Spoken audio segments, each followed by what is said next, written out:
when he was working in that industry, he said he would see people who knew that the choice of the investment was the wrong one, but they would pick the wrong investment so that they could fit in with the crowd.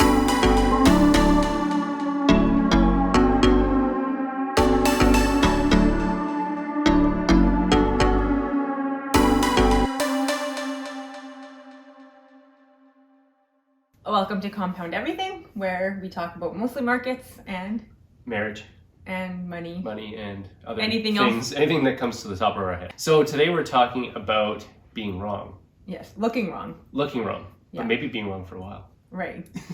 Right. Anyway, we're talking about being wrong. So the thought is sometimes you need to be wrong or look wrong for a little while until ultimately your thesis pans out and hopefully you're proven right. Right. So what does that look like? Well, we can start with the most obvious one now. So we're recording this on March 7th. Yes, of 2022. 2022. And so, as we know, right now there is a war between Russia and Ukraine. Mm-hmm. We're fresh off a lockdown from a pandemic. Yep. Things have reopened. Yes. And oil is going bananas. It's going nuts. As are other commodities. So yes. We use oil because we invested in it. Mm-hmm. How long ago? So we started investing in oil, I think towards late 2019, early 2020. Well, it would have been, I think it must have been 2020 because we went into it as the lockdown started. Okay, yeah, right. Right, that's when so the lockdown happened and oil plummeted. So when we say we went into oil, what we mean is we started investing in Canadian oil stocks. We're not trading futures. That's not something we're into. No. So when we say we went into oil, we went into Canadian oil companies and purchasing Canadian oil stocks. Just for clarification, because we're Canadian. So in 2020, the entire world essentially got locked down. Yep. And oil plummeted. Yep. Went negative at one point. So I think that was in May of 2020. Oil actually went negative per barrel. So meaning if you had oil futures, you actually had to pay someone to take those off your hands, I think is how it works. And I think you were right too, because I think you were right. I think you did start initiating in 2019. Right. Because the media was going, like, we're never going to use oil. Oil's going to be less clean. So that was the backdrop. Yeah. But oil was already depressed, like per barrel. So the thesis at the time was we're moving towards electric. There was all sorts of policies that were trying to incentivize the purchase of electric vehicles. Right. And things like that. And so people started selling off oil stocks. Right. Because there were two things. Either the idea was that you were a fool to stay in oil because the world is getting away from oil. Right. Which is true to a point. Which is true. But it takes time. Or you were evil if you had oil stocks. If you owned oil stocks because oil is evil. Right. Hence you are evil. Evil person. That's just the way people were thinking. Right. Yeah. So at the time, there's this backdrop of let's move away from oil to sustainable energy and greener energy. Again, electric being most of that, I think.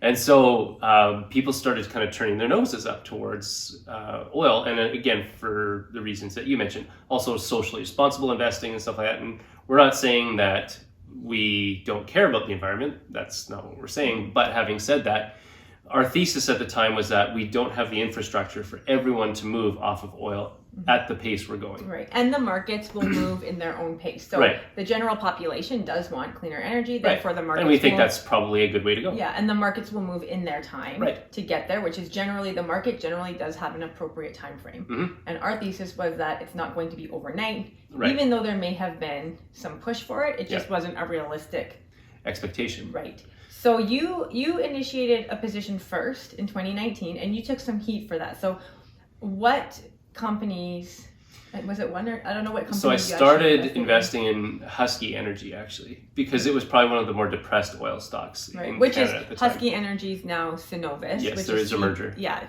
ticker CVE. CEV. Yeah, CVE. CVE. Yeah. Right. So I initiated a position there in Husky Energy, and it just kept going down. Yeah. So I think I began initiating at like $12, and it went. Oh, it slid and it slid and it slid, and so I think it slid as far as like $2. Yeah, and you took. And I kept tranching in, so I kept little nibbles at the time, and I think my average buy price ended up being like $6 or $8. That's the backdrop, and then the pandemic hit. Yes. So the initial backdrop was kind of moving away, and then the pandemic hit, and then oil just went in the toilet. Now, when you say moving away, just to clarify, what you mean is everyone was talking about moving Correct. away, but the world was still very oil dependent. So right. in a sense, it was kind of contrarian to what the media was telling us. Right. In 2019. But then the pandemic came. And then everyone locked down, no one was using oil, and then the oil reserves started to get out of hand. So meaning there was too much oil. Oil's everywhere. Right, because we're not driving, we're not flying, right. we're not going on cruises, we're not doing anything. Right, so there's oil all over the place. So, and then I think it was around May of 2020. That's when the oil futures went negative. So at some point, oil went negative. That I do know. It was like negative $37 a barrel at its lowest point. And so at that point, that's when we started really to pile in. Yeah. So at that point, then I decided to jump in. I wasn't quite convinced in 2019. I was convinced that we were staying on oil for a while. Right. But I wasn't sure on the prices. Yeah. But when the per barrel cost went negative, and then the oil companies followed, they didn't go negative, but they started dropping down to pretty much giving away. They were giving away their shares. People were giving away the shares, in our opinion. In our opinion. They were just giving them away. You could pick them up on the cheap. Then I jumped in. Right. And so at that point, we took a position which we felt was sufficient. And one of the favorite positions I took was C&Q. We started to buy into that one because it was the low-cost producer in Canada for oil and had some of the largest oil reserves. And we thought it was a high-quality company. And so after we started taking a position, it actually went even further down from when I started buying it. So I think my average buy price ended up being like $17. It went as low as like 9 or 10. Right. So at that point, you're kind of going, I don't know if I want to add any more. And I think you buy it down a little bit as it goes. And when you stopped adding more, then I started buying more. Then you started adding more, which is good. Because the prices were so cheap. Yeah. The prices were so cheap compared to what you knew they were capable of earning once. At this point, we thought, well, once the economy opens up, there's going to be a huge demand and not enough supply. And then we went to Florida. Then we went on to a vacation. Florida. Now prices at this point were already recovered a little bit, but they hadn't gone. And we were just like the traffic there. Right. We went to Florida in November of 2021. So fast forward now from May of 2020, late 2020 even, to November of 2021. So this whole time for the year we have been adding into oil stocks. And because we're Canadian, Canada was a little slower to open up. Yes. So we weren't seeing the opening effects yet. But when we went to Florida, and then we didn't just go to America, we went to Florida, which of course they were fully open for business. They just did not care. Yeah. When we went there, I mean, the cruise ships were going, the airport was packed. There were just cars everywhere. No one cared. Right, no one cared. Like it was like back to business as normal. So at that point, then I added even more in another account. Yeah. Then I started, because I was like, the oil's going to go. Right. Like eventually the market is going to catch up to what needs to be done. So now it just sat stagnant. And it actually dropped back down. Yes. For a little bit. There was a time where it was kind of hovering, I think around, what was it, $50 or $70 a barrel. Yeah, something. And then it did go up, I want to say around 80, and then it went, or 90, and then it went like back down. Like a pretty nice drop. Yeah. And I was talking to someone, they're like, well, I think oil, like this is it. Right? Like this is like probably the high. Like we've gone from a negative price up to about $80 a barrel. Right. The worst thing that ever happened for oil is that it hit $100 a barrel. We're never hitting $100 a barrel again. You hear that. You should probably take your profit. So we didn't sell. At that point, we didn't sell. We just kind of held on to. Because of Florida, we saw like we're still very oil dependent. So the hypothesis and the thesis is there's still pent-up demand. Full air travel hadn't resumed yet. Cruise ship travel hadn't resumed fully yet. Well, Australia was just New Zealand was still locking down. So that kind of pent-up demand still existed. And so we thought, well, it's still not fully there yet. And everyone we had talked to, regardless of their thoughts on the pandemic, everyone wanted to get out. Everyone wanted to travel. Everyone was ready for a life again. So just talking to people, we were like, oh, when things open up and people feel comfortable, that elastic is going to go. Yeah. And so then that was the thesis. So we started to see that happen. And so that started happening and whatnot. And then the Russia Ukraine thing started, which that was just completely unpredictable. Catalyst that was a catalyst in its own right. Yeah. But one thing, just a side note, is that we have said before that oftentimes, if you buy a stock with a significant margin of safety, or as some people would say, it's much lower than its actual intrinsic value.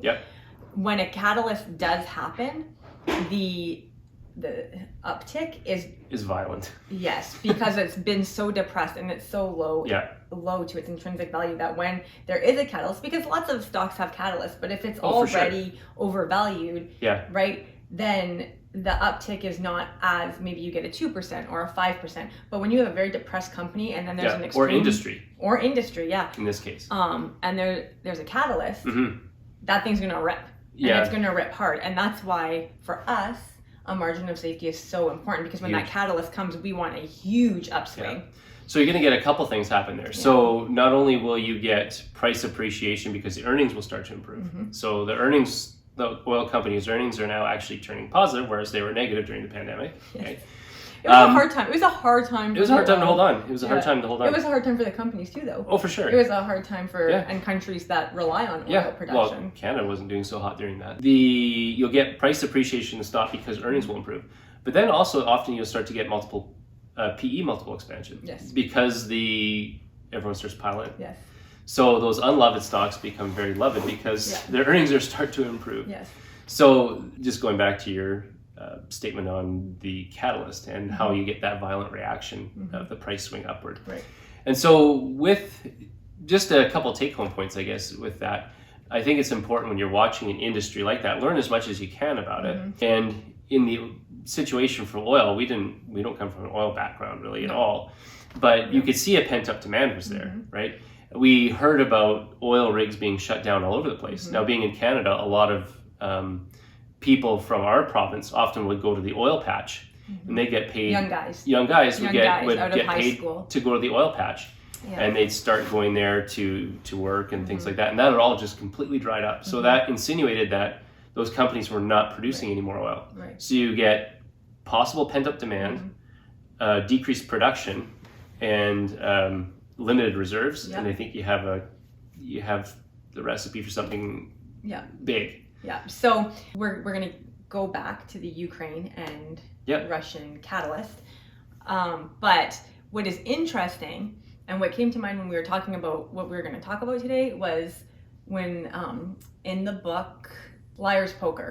I haven't read that one yet. Yes. Okay. So Michael Lewis writes that everyone wants to be a contrarian. They say they want to, but they really don't want to. And when he was working in that industry, he said he would see people who knew that the choice of the investment was the wrong one, but they would pick the wrong investment so that they could fit in with the crowd.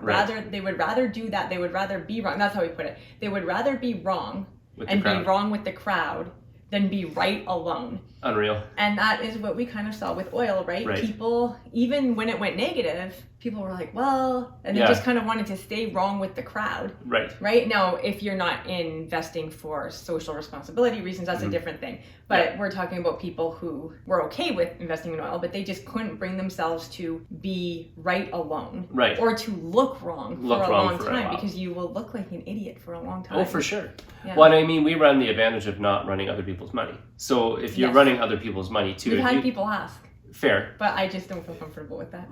We run our own money, so we can just do what we want with it. And we're responsible to ourselves. So if we make a dumb mistake, we're the ones who pay for it. So from that standpoint, I guess they might get questioned and stuff like that. And I think too, when you're a professional, I think I have heard that, and I don't know, but I've heard that if you're in the finance world, if you're wrong with the crowd, you don't really get reprimanded or disciplined or lose your job because everyone was wrong. Right. But if you're wrong, if you happen to be wrong on your own, or if you look wrong, and you're like, no, this is like, it will work out.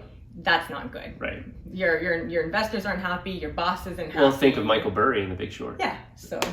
He had investors calling him and harassing him and things like that. I don't know the extent of that, but if the Big Short movie is to be taken at face value, he was getting some heat for being wrong. But everyone you talked to was an individual investor, and the person I talked to as well, and they were like, no, I would never.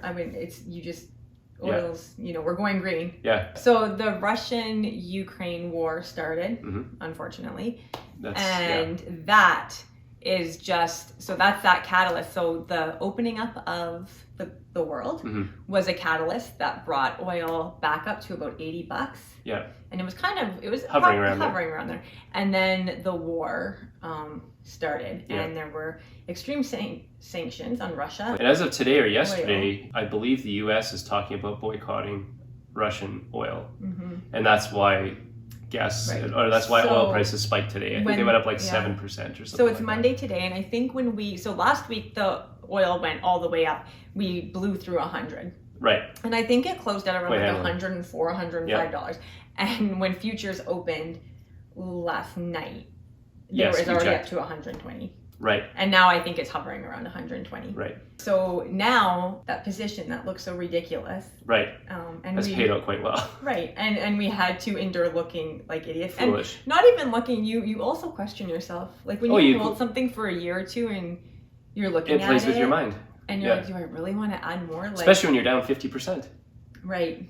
Right? So you're down 50%, you're going, oh no, I have to get 100% gain in order to erase my loss. That hurts. So from that standpoint, there is pain there. Right. And you really have to be educated in your choice. Right. You can't just be like, just because something is depressed doesn't mean it's going to come back. There has to be a reason why it's going to come back. You have to have a sound thesis. A margin of safety is only a margin of safety if you know, or if you should, no one knows anything for sure, but if you're pretty certain that the industry or the company will, Chipotle would have been a good example back, I don't know how many years ago when it went through the That was a few years, Yeah, so you have to be pretty certain that it's going to go back up, right? I think the way to say it is probabilities. Play it in probabilities. So hope is not a investment thesis. No. You can't buy a stock in hope, right? You have to buy a stock based on a sound judgment of either macro factors or just that business factors and why you sincerely believe that the probabilities of that business improving their current financial situation or whatever situation they're in is going to resolve and thus result in a profit. Yes. Or else you're not going to have the conviction, and then you're going to be the person who sells at the bottom. Exactly. Because it hurts. And that feeling in your stomach. Here's the thing. Everyone knows that stocks are going to go down. Everyone has heard mongers say if you can't handle a 50% drawdown, you have no business being in the market. And when you hear things like that, you think, oh, I can handle it or it'll be easy. It is not easy. No, it's not easy at all. Even if you are pretty confident and you've done a lot of research and you're pretty confident that oil A is cyclical. Right. B, there was a lockdown that has never happened before in our lifetime. Yeah. All these things, right? And it still hurts. It still hurts to watch. And you're like, and then you start getting anxious because you're like, it's been a year. Yeah. Is it going to go back? Right. Yeah. Is this permanently... Right. Is this permanent loss of capital, as Warren Buffett would say? So let's talk about another one really quickly before we end. One more stock that we had conviction on, and then we'll see that hasn't quite played out. Oh no. Is Facebook. Oh yes. So Facebook. Meta. Yeah. So they went through the Cambridge Analytica scandal. Yes. So and that's when we took. That's when we took our initial position. So that I believe was 2019. Right. So we started taking positions in Meta just around the Cambridge Analytica scandal. Yeah. So what happened there was Facebook was getting, let's say, criticized for bad press. Rightly so for their stance on privacy and whatnot. And then we noticed that there was companies starting to boycott Facebook, and they weren't going to advertise on Facebook. And there were certain companies that said, "Oh, we won't advertise on Facebook for a time." I think it was something like, "We won't advertise on Facebook," and they didn't say anything. And then when you actually read the small print, it was like until July 1st. Right. So it was like a month or two. But they didn't say that when they were interviewed. It was like you had to kind of look into it. Right. So they're pulling their funding from Facebook, and then they said, but they gave it a qualifier. Yeah. Which we thought was interesting. And that led us to believe that Facebook had still a serious moat. Because they could not afford to not be on the platform. Yeah. And our thesis was that at this point, Facebook and the other social platforms, called Twitter and Instagram, which is still Meta. So those social media companies are the new news outlets, in essence. That's where a lot of people get their news. Or so they're the new papers. They're the new newspaper for a lot of people. Newspapers, all that kind of stuff. Right. Mm-hmm. So when you have that kind of, and that's where people used to advertise. Mm-hmm. So what ended up happening was we ended up starting to take a position around, I think our average buy price in Meta was around $140, give or take. We're almost back down to that today. We're almost back down to that. So what ended up happening though, so you can be right and then you can be wrong again for a time. So we'll see how this all plays out. And I guess the lesson for us, and maybe is don't get greedy. I mean, why didn't we sell? We were over 100% up. So there's a couple lessons that we learned from that. So one, I mean, I know why I didn't sell, because I don't think I think it's going to blow past its previous high yet. We still think it's a good business. Take the tax hit. Right. We didn't want to take the tax hit. So I think it's still a good business in terms of, like Facebook or not, they make a lot of money. We still think the business thesis is intact. But what ended up happening is it went from $140 to something like $370, $380 at its high. Yeah. So what ended up happening is you could start to see Mark Zuckerberg starting to sell. Mm-hmm. Aggressively. Like he was selling to the tune of billions. And that should have been our warning signal to maybe get out. And now as we stand today, Facebook or Meta Platforms is now trading under $200 again. So here's the thing, where the whole point of today's conversation is you have to be willing to look wrong for sometimes a long time before you're proven right. Yeah. So long story short, if it drops much more, I think I'm going to start to buy back again. I'm going to load up even more shares. So here's the thing. And people right now everyone would tell me I'm wrong because Zuckerberg came out and said their growth is going to slow down. So their growth is going to slow down. They're throwing money into the Oculus side of things, which is commonly known now as the metaverse. Yeah. People are losing hope kind of in the jockey. Essentially right now, people are questioning whether Mark Zuckerberg can allocate capital as well to build a new platform, I think is what you told me. Because I think you read something on that. And I take your advice seriously. And they don't like so they're losing faith in the jockey. Right. And they also, a lot of people don't like the projection of a 3 to 11% growth rate, which makes sense because Facebook was such a large grower before. Yeah. So there's a lot of reasons, but I think... And Apple. And then the Ask app not to track is a huge thing because they've got to learn now, like, how are they going to be as effective in their advertising? And they don't want advertisers to pull, but a drop down, I think it's like 180 something right now. Yeah, I think so. I think when we started, closed probably around 188 today. Okay. I'm gonna I checked it. Yeah, I know you just checked down. Before. I don't know the exact price, but that's down from mid 380s. Yeah. So I we're think almost down 50%. So I think that is way oversold. I have some faith in the jockey. Mm-hmm.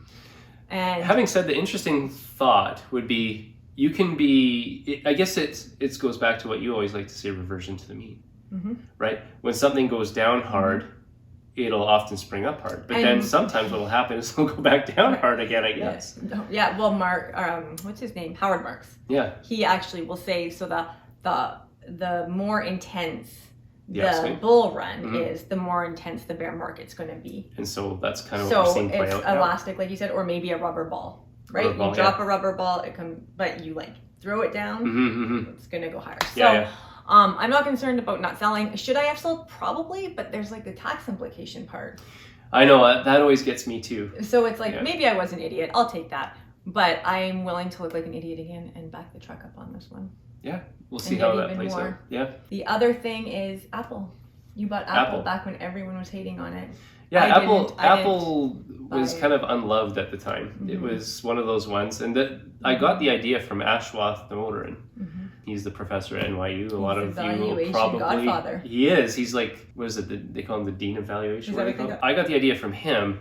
What he was saying at the time, this is around 2015, maybe 2016. He was saying that Apple was looking undervalued. So he was saying that not investing advice, of course. No, not investing advice. And he would probably say the same thing. Do your own due diligence. Yeah. But he was saying at the time that Apple was flush with cash, and their market cap was actually, I think half their market cap was cash on hand.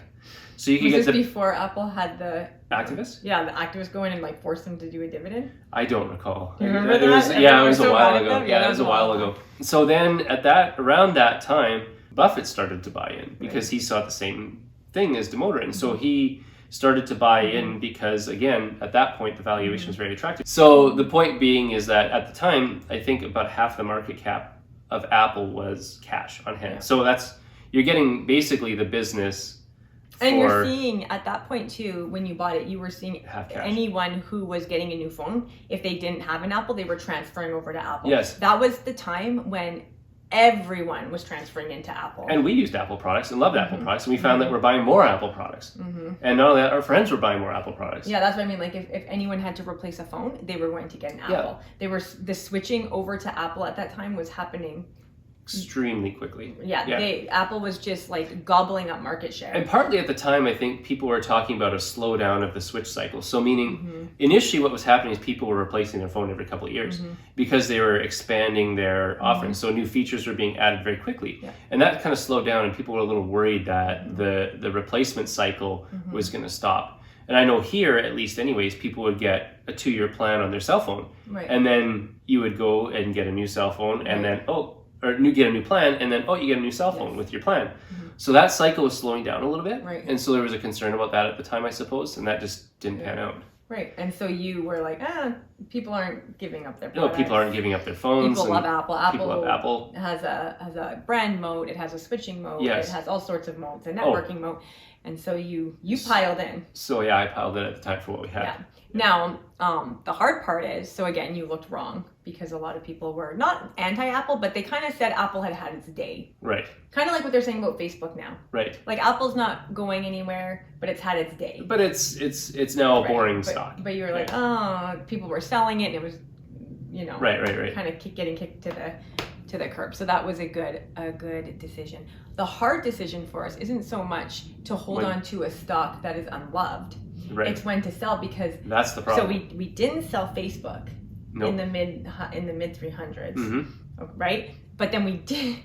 But then I think I sold too, and you sold. We did. I bought Apple way after you. Yeah. So I don't have the same buying. Well, you were buying as Buffett was buying. So I was buying as Buffett was buying, but you. It worked out well for you. I think I bought at 100% higher price than you. Yeah, but it still worked out. Yeah. So I sold Apple way too early. I mean, I had a really good return on it. I trimmed it and you trimmed. So the hard part is like you just never quite call the top. You can't call the top. There's going to be one person or a few people that call the top, and there's going to be a few people that call the bottom. Yeah. So it's easy for us, and I think maybe for a lot of contrarians, it's easy for them to hold on to a stock when it is unloved. What is hard for us, anyways, is letting go of a stock when it's too loved. But then sometimes it's too loved justifiably, like Apple. So we're like, we got to let this thing's too hot, and everyone's piling in, and we should have never sold at that point. But you know, we made money. We made a lot of money. We made money, and I think we only trimmed.